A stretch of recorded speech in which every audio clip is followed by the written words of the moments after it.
Proverbs, book of Proverbs, chapter number 29. We'll jump off from there this morning. We've been doing this for a few years now, and so, ladies and gentlemen, distinguished guests, and members of Bird Ford Baptist Church, welcome to our State of the Church address. I did not distribute any copies, therefore you can't just rip them up when we're done here if you don't like what is said. I think Amanda laughed about that Wednesday night, asked who would be tearing up the copy.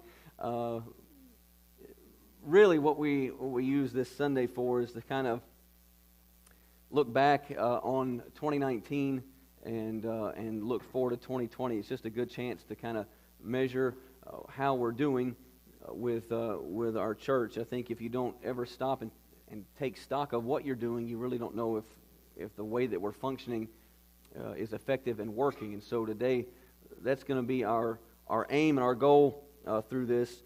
We do want to talk about and determine the state of our church, but in order to do that, we really need to talk about criteria that makes a church function the way that the New Testament describes and tells us that a New Testament church ought to function. And so if you kind of jump off, this is really establishing the vision for 2020.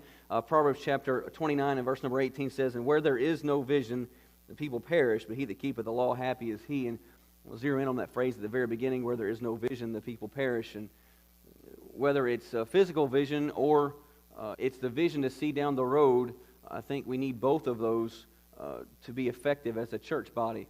And I'm proud and thankful to be a part of Bird Ford Baptist Church and to be counted among its members and to work alongside all of you towards a common goal. And the common goal is that Christ is honored and glorified in our church and that we do what He's called us to do.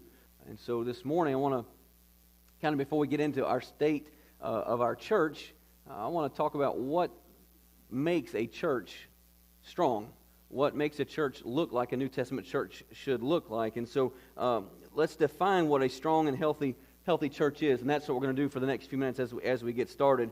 I'm going to give you several scriptures to write down, and we're not going to turn to all those because I don't want to be here until 12:15 like we were last Sunday. And so when I write those down, you can look them up later and see how those fit together. But when we talk about what a strong church is, what makes a church strong and healthy, what makes a church work the way that it's intended to work, I think there's 6 things, and I'm being very broad in my brush today. I'm not going to get down into the minutia or the details. I want to stay at a very high level and to give you 6 things I think that a church has to be doing or have in order for it to be healthy and strong. And we'll take those 6 things, measure 2019 in our church with those, and then see what we can talk about doing in 2020. And so the first thing I think a church obviously has to have to be strong and healthy is that a church has to see people coming to Christ and people being baptized. That's not deep, profound theology, but it is a very basic understanding of what a New Testament church does. It sees people saved and then sees them baptized into the church. Acts chapter 2 and verse number 41 says, "And then they which gladly received his word were baptized, and the same day was added to them about 3,000 souls." And so when we talk about what makes a church strong, first thing is it needs to see people saved. And it needs to see those people who are saved come in believers' baptism in obedience to Christ. And so if you are in a church where that never happens, where no one ever gets saved, the baptism is never filled, then we have a question mark beside whether or not that church is healthy. And so one of the most basic functions of the church is to go and preach and then baptize them, and we'll talk about the scriptures for that just a little bit more in a second. A church is unhealthy if it never baptizes, if no one ever comes to know Christ through that church or those that attend that church, if there's never any growth there through salvation. It's a church that is not a healthy church. And so number one, the criteria would be a church needs to see people saved, and the baptismal waters need to be used. Let me give you the second thing the New Testament tells us that a healthy church is. The second thing is that a church that is healthy will be a clearinghouse for gospel finances. The New Testament church is not just going to see people saved that's healthy, they're going to see people saved and baptized, but it's also going to become a clearinghouse for gospel finances. And what I mean by that, I don't think I put that exact wording, collecting resources. What I mean by that is we come together, we just took an offering up, And part of the function of the church is to collect those resources so that they can be used for the furtherance of the gospel. And we do that here. I think we can talk about that. We should be pooling our resources in order to reach people with the gospel of Jesus Christ. And by the way, we ought to help the saints where needed. In 1 Corinthians chapter 8 and verse number 31 and Corinthians chapter 16 and verse number 2 talk about that purpose of the church. That on the first day of the week we bring the tithes and the offering, not the tithes, but the offering into the storehouse. And Paul said that there be no gatherings when I come. So we ought to, first of all, see people saved. The baptism pool ought to be used. That's the marker of a healthy church. The second thing a healthy church does is it is a collection point for resources to reach the gospel around the world. It's a New Testament church should be a collection of resources for the gospel finances. Not only do we see those two things, but let me give you a third thing that a healthy church does, a strong church does. A strong church also will fulfill the Great Commission. He'd say, well, preacher, you mentioned that when you said people were saved and baptized. No, that's not where the Great Commission stops. If the New Testament church, if all the New Testament church did was reach those that are within its arm's reach, we might evangelize Glenville, but what about the rest of the Great Commission that says, go ye into all the world? And so a strong church not only sees people saved and uses the baptistry, and it not only is a collection of gospel resources so that the lost can be saved, but it is also a church that is working to fulfill the Great Commission. This is an extension of Christ's ministry on earth. If you think about it, we are never more like Christ than when we leave our comfort zone and go to reach those who are lost. That's exactly what Jesus did. And so a healthy church will work to fulfill the Great Commission. It's our most important task as a church. This is our eternal work. This is that work that goes on even after we've passed away, those that have been reached because of the local New Testament church. That's eternal work. And so a strong church is a church that sees the gospel given and people saved and see people baptized. It's a church that is a clearinghouse for gospel resources. It is a place that sees the Great Commission fulfilled. Friends, we do that in a couple of different ways.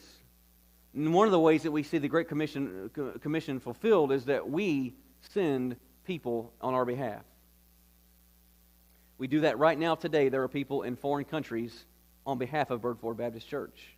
That's where they are. Right now today we have ministries that are on our behalf printing the gospel so that it can be given out all over the world. That is part of the Great Commission, but can I make it a little more personal for us? Part of the Great Commission, part of the success and the strength of a local church is to see individuals within the church sent on behalf of that church. And a strong church, not every day of the week, not every year, but a strong and healthy church will see its members once in a while say, God's called me to go to that foreign land. That's my job in the Great Commission, and I'll go on behalf of you, local New Testament church, and I'll represent you on the foreign field. So part of a healthy church is to see not just people saved and baptized, and not just to be a clearinghouse for finances for the gospel, and not just to work to fulfill the Great Commission, but to actually see people going on our behalf. That's part of the way that we fulfill the Great Commission is some of us go. Look here, I don't want all of us to go. That would be weird next Sunday morning if we all went at the same time. And the fact is, if all of us went, there'd be no resources to send those who go.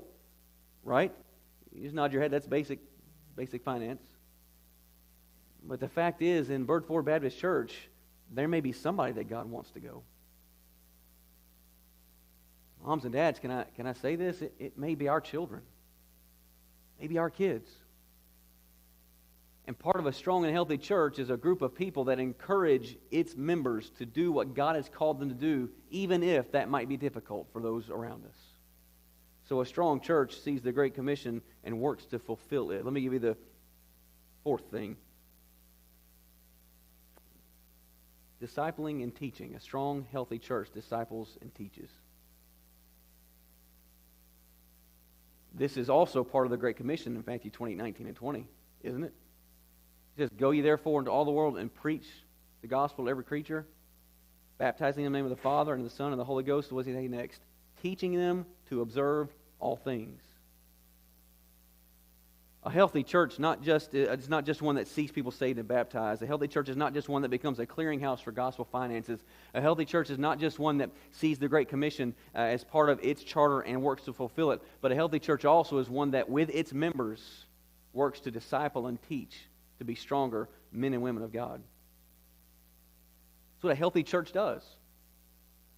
A healthy church will have moms and dads who are equipped and have equipped themselves with the ability to train and disciple their children how to walk with God and how to be right with God. It's part of a healthy church. Let me give you the fifth thing as we hurry along here.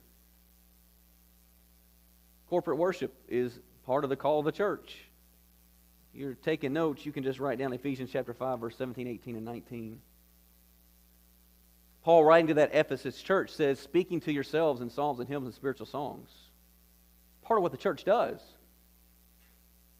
I don't know what your opinion is on our singing. I don't mean if it's good or bad. That's not what I mean. I know what your opinion is on what we do when we come together and we sing 3 or 4 songs out of that book on the back of your rack, the hymn book there. I don't know what your opinion is, but look, that is not just something we do so that I don't have to preach for an hour. I could do it without much effort. We do that because that's part of what a healthy church does. We have individual worship at home and in our personal lives, and at least one day a week, we come together, we bring our worship and make it a corporate exaltation of our holy God and one that glorifies Him together. If you're in the room and everybody else has got their hymn book and they're singing and you're just sitting there not making any noise, I would just remind you that you are not being part of the church in that moment. We don't care if you can sing or not. We don't care. We don't care. But part of our worship is that you and I come together and in unity we sing songs like "Great is Thy Faithfulness." Boy, His faithfulness is great, isn't it? We worship Him for who He is. And a marker of a healthy church is our corporate worship. A marker of a healthy church is baptism and salvation. A marker of a healthy church and a strong church is collection of resources. A marker of a healthy church is discipling and teaching. Let me give you the last thing, and there are more than these, but I want to give you 6 majors. One of the markers of a strong and healthy church is numerical growth. It's numerical growth. A church that is alive should be growing. I read you Acts 2:41 just a few minutes ago. He said the same day. Can you imagine 3,000 people being added to a church in one single day? Can you imagine the poor apostles' arms after baptizing 3,000 people? That's what happened.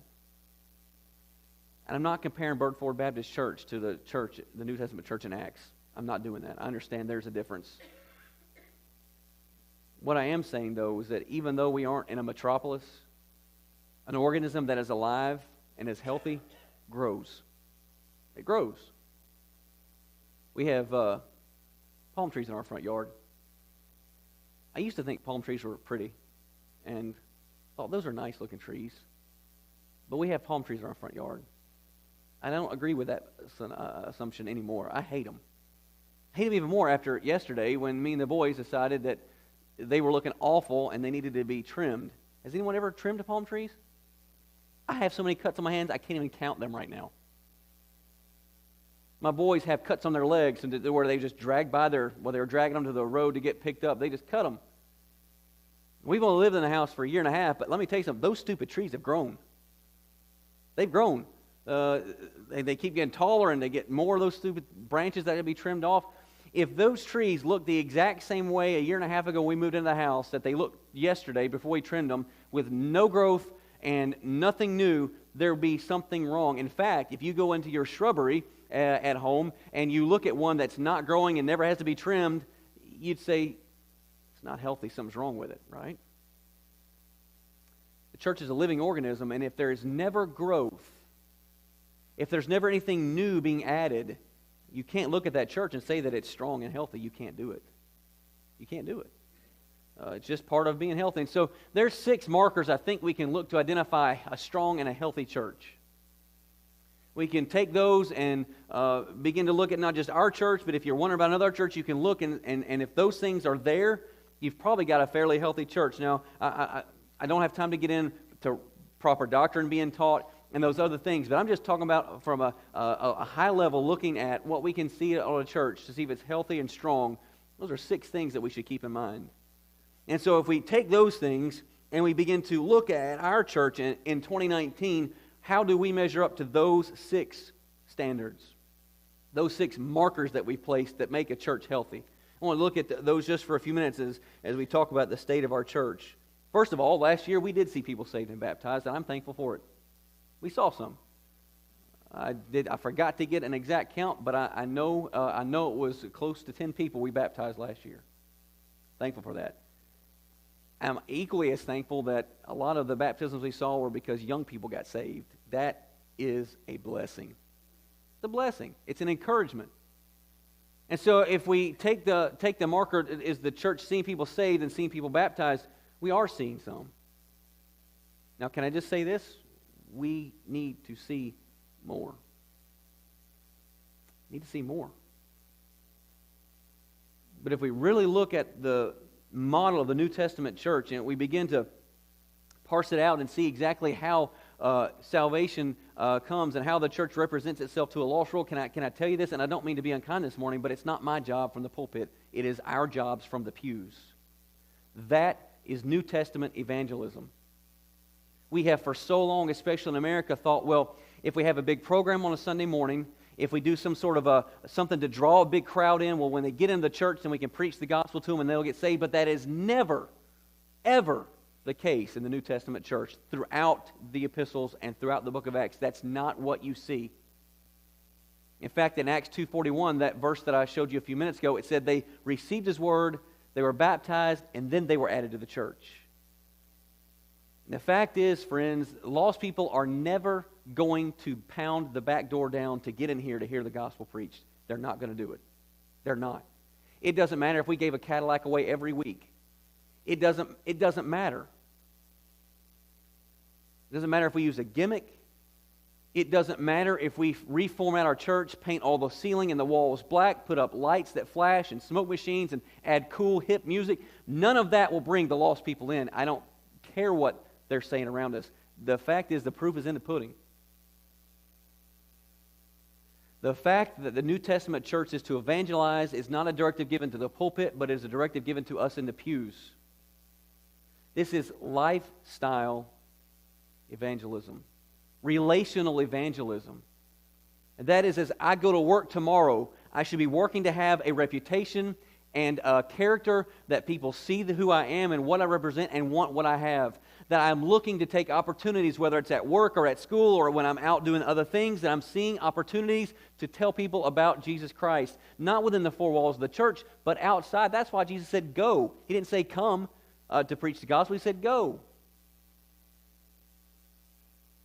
And so a healthy church sees people baptized. We saw and saved. We saw some of those. We should see more. I think there's not a pastor in the country, I think, that would say, yes, we've seen enough salvations. We don't need any more of those. And so we have seen some. We could see more. Let me just say this. What about training and teach and make disciples? We talked about that being a marker of a healthy church. We have good teachers here. We're even blessed with good backup teachers here. Not the adults, but the rest of them. I'm just kidding, Brother Ken.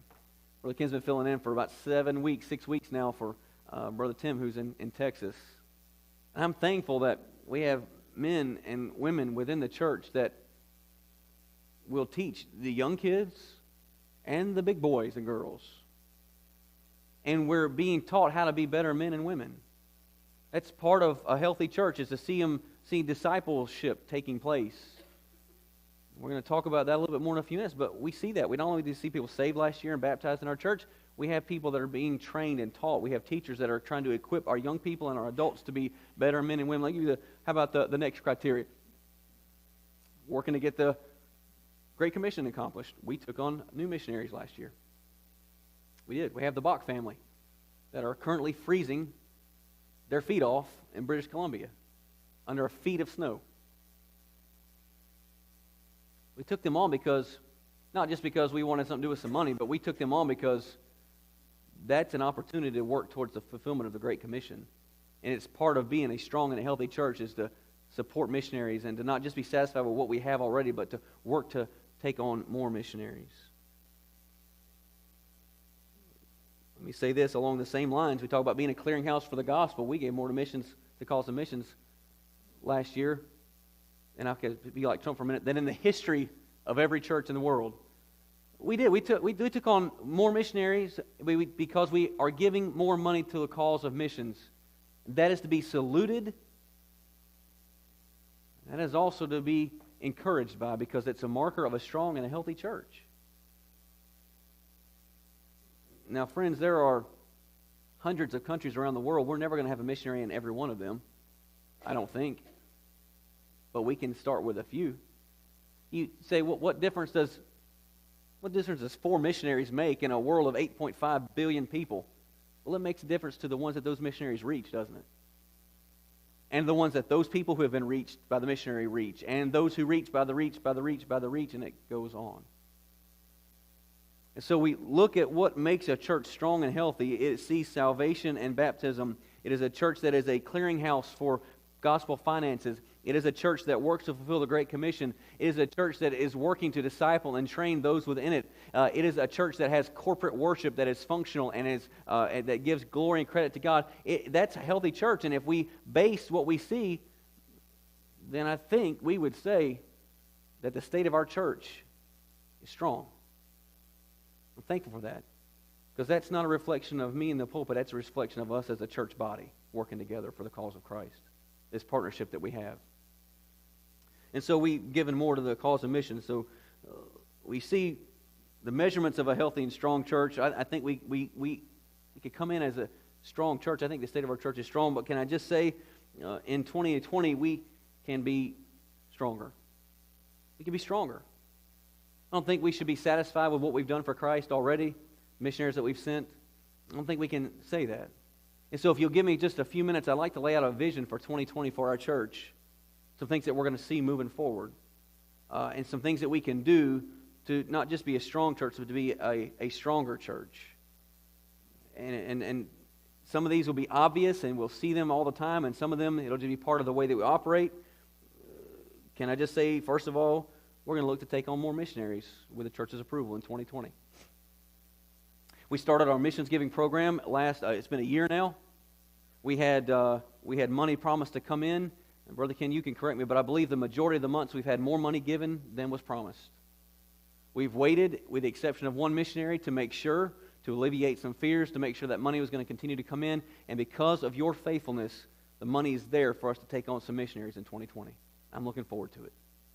We're going to see some more work taken on by our church because we can support missionaries that are going to go on our behalf. And so 2020, we'll see some missionaries taken on because you all have been faithful to give. God's blessed the church, and the finances are there and ready. And so we have taken on more missionaries. Not only did we take on more missionaries, but we were able to be a blessing to the missionaries we already support last year in a huge way. And I'll be honest with you, I have not been more proud of our church for any single thing than that. That in 2019, we didn't just support our missionaries faithfully every month, but when a need came up and they had an issue that they needed help with, we were able to help. And because of your faithfulness, we didn't have to come together and try to take up money for weeks at a time to get a few dollars together. The money was there. We gave the money the day after we heard of the need. What a blessing it is. And so for 2020, we're going to continue to support our missionaries, but we're going to look with the church's help and approval. We're going to take on some more missionaries this year to places that we don't currently have a representative, to see if we can get some people that can hear the gospel because of the ministry of Bird Ford Baptist Church in tiny little Glenville, Georgia. So we're going to partner to reach another people group. We'll have at some point this year, we'll have our second Global Missions Week where we can focus on that and maybe candidate a few missionaries and look and see what we can do. I would ask you to begin to pray now that the Lord will lead us as a church to the right missionaries, the ones that will be most effective and that are faithful in their doctrine, and that'll have fruit for our labor that we'll be able to help. So you need to pray for those now. We don't even know who they are yet, but let's pray for those. Not only are we going to take on more missionaries, but we are going to continue to reach out locally, which is what we do with a few events that we have every year. Vacation Bible School is coming up. I'm not even going to say how many months away it is because we're all panicked, but it's coming. It's coming. The work's already been started. We're going to reach out with Vacation Bible School, and we'll reach out with some days, special Sundays, that we'll try to get some people in that maybe are unchurched or underchurched. So we're going to continue to reach out locally. This is the job of not just the pastor, but of every member to continue to reach out locally. We have tried to equip you. The church has tried to equip you so you have the tools that you need to be an inviter to church and even to give out the gospel. They're on a rack in the back on the way out. You can grab some and tomorrow start to help fulfill the Great Commission and the vision for 2020 for our church. So we'll continue to reach out locally and to be part of the Great Commission fulfillment that way. And then for the next just few minutes, I want to talk about 2020 seeing a greater focus on our worship in church together, corporate worship. For about the last 2 years, I have been reading and praying about how to make our services effective. And I think there are some things to be said for tradition, and I love tradition. My wife tells me I'm an 80-year-old in a 39, almost 40-year-old's body, so I like tradition. I love it. But I also think that if we aren't doing things the right way, the ways that are most effective, then we're missing the purpose for which we come together. It's just really an exercise in tradition. And to alleviate your fears, we're not completely changing music or any of that stuff. That's not what I want to talk about doing this morning. But I want to make a couple of simple changes to our worship services to make them more worshipful. One of the things that I've never understood, I've been in church since I was a week old. I have not missed many Sundays. I've been in a bunch of churches. One of the things I've never understood is while we begin the worship service with a song, we begin to worship, we'll pray, which is part of corporate worship. Then we just cut it off to make announcements, take up an offering, and then try to get back to worship. It makes no sense. It doesn't. And can I just say, practically speaking, you all forget everything we talk about in our announcement time by the time the service is over and you walk out the back door. And if I'm lying, raise your hand and tell me I'm lying. It's the truth. It's the truth. So one of the things that we're going to do in our Sunday morning services is we're going to rearrange the elements we already have. We're not going to add. We're going to rearrange them. This is a crazy idea. Hold on to your seats. This is nuts. We're going to take up the offering before we go home at the end of the service. So that when we begin to sing our songs to our God, we begin to try to get our attitudes to a heart of worship. We begin to try to get our hearts prepared to hear what God has to say to us. We don't just cut it off, make announcements, and then try to get back into it. We want it to flow through an attitude of worship through our service. And I know that seems like something small, but we are people that like our routine, and I wanted the church to be prepared for just a rearrangement of the order. We're not going to change any particular element. We're just going to put them in different orders. I read a lengthy article, several-page article, about 6 months ago, and the article was entitled, How to Preach Longer Effectively. Calm down. That's not why I read the article. We're good. But in the article, what it was pointing out was the ridiculousness of having a time of worship where we sing and then just interjecting completely non-spiritual things into the middle of it, like announcing what's happening coming up, and then trying to flip the switch again to get us right back to where we were working towards with our songs. It makes no logical sense. And it doesn't make spiritual sense either. And folks, can I just tell you what I'd like from our worship service on Sunday mornings? I'd like to worship God with you. I'd like our time together to not just be sing a song and hearing a song there and take up an offering and make announcements and then the preacher preaches forever and then we go home. I'd like it to be you and I together worshiping and exalting the God that we love and serve. And one of the ways that we can better do that is we can have a worship service and then when we're done, then we can take up the offering and make the announcements so everybody knows what we're doing. Plus, y'all are going to remember better anyway if it's right up before you walk out the back door. And so, starting soon, we're going to see a little bit of a rearrangement. Jordan and I have already had a couple of meetings to try to discuss what's the best way to do this and how it will flow and how it will work and what it changes. And the fact is, other than just listening to find out when you should stand up and sit down rather than just automatically doing it, I don't think there's going to be much change for us. As long as we don't just start standing and sit where we always have, because things might be a little bit different order. But here's what I'd ask you to do. As we work to transition to a different order of service, would you give it a minute? I know sometimes in my life, my initial reaction is to bristle at change and say, this is ridiculous, what we were doing is working. But if we were to honestly ask each of us, how well spent is our worship time on Sunday mornings, we would all have to say it needs to be done better. It's not that we're not doing the right things. I just think we can do it in a better arrangement. And so what I'm asking today is as we make a little bit of a change on our Sunday morning order of service, that you give it a few weeks before you say, this is ridiculous. Why are we doing it this way? We've never done it this way. We've always done it the other way. I know we're Baptists, and that's the first thing we like to say. Let's give it a minute. Let's see if the Lord can use it to His benefit and to ours. And so we'll see a rearrangement of our service. The second thing that we're going to work to help our worship be better is our Sunday night services are going to be a little bit more about worship than it is just preaching. And I love to speak, I love to teach, but on Sunday nights we're going to add some hymns. We sing one hymn right now, and that's all. We're going to add some singing to our Sunday night services. And then, because the church is blessed with talent, we're going to have people sing special music on Sunday nights. So you'll come and get more of a service rather than just preach and go home. It'll be more of a time of worship together again. And I think we're able to do that because we have men and women who are willing to use the gift that God's given them for His benefit and His glory. And we have enough that even with singing on Sunday nights, I think we're only singing each of us 6 times a year. It's not much. We can do that. So we're going to try to work towards a more worshipful attitude within our corporate worship times.